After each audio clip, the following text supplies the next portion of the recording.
48వ division పరిధిలో తాము విస్తృతంగా పర్యటించామని, ఈ పర్యటనలో ప్రజలు చూపించిన ఆదరాభిమానాలు మర్చిపోలేనివని బీఆర్ఎస్ రాష్ట్ర నాయకుడు చకిలం అనిల్ కుమార్ అన్నారు. ప్రజల స్పందన చూస్తే డివిజన్ మొత్తం బీఆర్ఎస్ వైపే ఉన్నట్లుగా కనపడుతోందని అన్నారు. నల్గొండ మున్సిపల్ కార్పొరేషన్ పరిధిలోని 48వ డివిజన్ నుండి బీఆర్ఎస్ అభ్యర్థిగా పోటీ చేస్తున్న చకిలం వసంత లక్ష్మీ అనిల్ కుమార్ ఆదివారం డివిజన్ పరిధిలో విస్తృతంగా ఎన్నికల ప్రచారం నిర్వహించారు. ఇంటింటికి వెళ్లి కారు గుర్తుపై ఓటు వేసి తనను అత్యధిక మెజార్టీతో గెలిపించాలని కోరారు.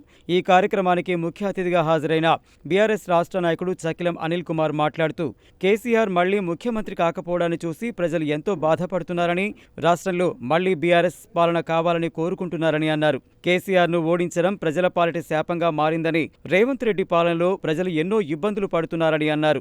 రేవంత్ పాలనలో అన్ని వర్గాల ప్రజలు అణిచివేతకు గురవుతున్నారని, ప్రజలంతా సంతోషంగా ఉండాలంటే తిరిగి కేసీఆర్ ముఖ్యమంత్రి కావాలని అన్నారు. తొలిసారిగా నల్గొండ మున్సిపాలిటీ నల్గొండ మున్సిపల్ కార్పొరేషన్గా మారినందున ఇక్కడ 48 డివిజన్లలో బీఆర్ఎస్ అభ్యర్థులను గెలిపిస్తే రానున్న రోజుల్లో కేసీఆర్ సీఎం అవుతారని అన్నారు. ప్రజలు అన్నీ ఆలోచించి 48వ డివిజన్ నుండి బీఆర్ఎస్ అభ్యర్థిగా పోటీ చేస్తున్న చకిలం వసంత లక్ష్మి అనిల్ కుమార్ను కారు గుర్తుపై ఓటు వేసి అత్యధిక మెజార్టీతో గెలిపించాలని కోరారు.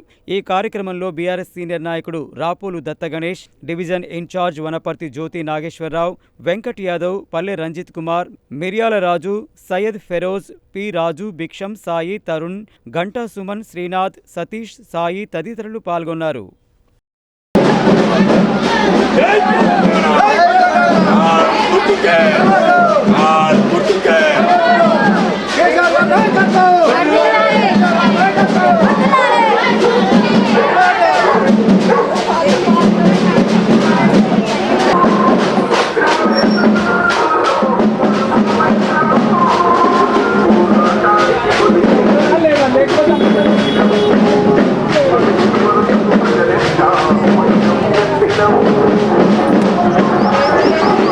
నలభై డివిజన్ మొత్తం కూడా తిరగటం జరిగింది. ప్రజలందరూ కూడా ఖచ్చితంగా ఒకటే మాట అంటూ ఉన్నారు, కాంగ్రెస్కు ఓటేసి తప్పు చేసాం మేము.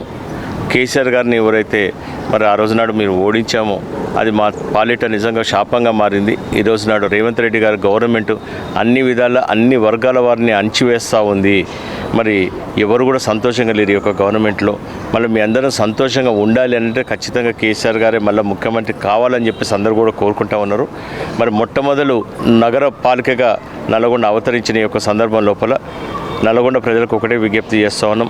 గతంలో నల్గొండ ఎలా ఉండే, ఇప్పుడు ఎలా ఉంది, మన అభివృద్ధిని మనం కంటిన్యూ చేయాలంటే ఖచ్చితంగా బీఆర్ఎస్ గెలవాల్సిన అవసరం ఉంది. బీఆర్ఎస్ అభ్యర్థుల్ని మొత్తం 48 డివిజన్లలో భారీ మెజార్టీతో గెలిపించాల్సిందిగా కోరుకుంటూ మరి కేసీఆర్ గారి గవర్నమెంట్లో ఖచ్చితంగా మళ్ళా మన అభివృద్ధి దిశలో వెళ్ళాం.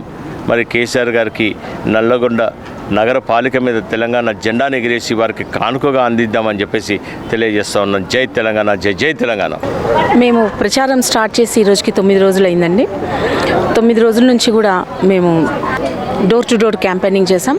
ఇంకా గత 2 రోజుల నుంచి కొద్దిగా ఉధృతం చేసాం. ఇంకా రేపే ఆఖరి రోజు కాబట్టి ఇంకా ప్రచారం చాలా ఉధృతంగానే జరుగుతుంది. మేము వెళ్ళిన చోటల్లా కూడా మాకు కేసీఆర్ గారికే ఓటేస్తామని, మేము బీఆర్ఎస్ వెంటే ఉన్నామని ప్రజలు గట్టి హామీ ఇస్తున్నారండి. అలాగే గతంలో కేసీఆర్ గారి పార్టీ నుంచి గెలుపొంది వాళ్ళు వేరే పార్టీకి వెళ్ళిపోయారు. కానీ మేము క్యాడర్ అంతా కేసీఆర్ గారు వెంటే ఉన్నాం, బీఆర్ఎస్ వెంటే ఉన్నాం. మేము అప్పుడు గెలిపించుకున్నాం ఆ క్యాండిడేట్ని. వాళ్ళు వెళ్ళిపోయినా మేము మిమ్మల్ని గెలిపించుకుంటాం ఇప్పుడు అని అష్యూరెన్స్ ఇస్తున్నారండి వాళ్ళంతా. కాబట్టి ఇంకా అది కాకుండా మా మామయ్య గారి అభిమానులు ఇంకా ఉన్నారండి, ఆయన్ని గుర్తు చేసుకుంటున్నారు. వాళ్ళందరూ కూడా మా వెంట ఉన్నామని, ఇన్నాళ్ళకి మీ కుటుంబానికి వచ్చిన ఈ అవకాశానికి మేము ఖచ్చితంగా మీ వెంటే ఉంటాం, మీకు ఓటేసి ఆయన రుణం తీర్చుకుంటామంటున్నారు. మేము అందరికీ ఇదే రిక్వెస్ట్ పెడుతున్నామండి. మా ఒక్క 48వ వార్డు మాత్రమే కాకుండా మిగిలిన 47 వార్డ్స్లో ఇక్కడ శ్రీనివాసరావు గారి అభిమానులు, మా కుటుంబం యొక్క అభిమానులు ఉన్నారు. వాళ్ళు దయచేసి బీఆర్ఎస్ క్యాండిడేట్స్ని గెలిపించండి, మీ ఓటు వేసి అని అందరికీ రిక్వెస్ట్ చేస్తున్నాం. కాబట్టి మాకు అన్ని విధాలుగా చాలా పాజిటివ్గా ఉంది.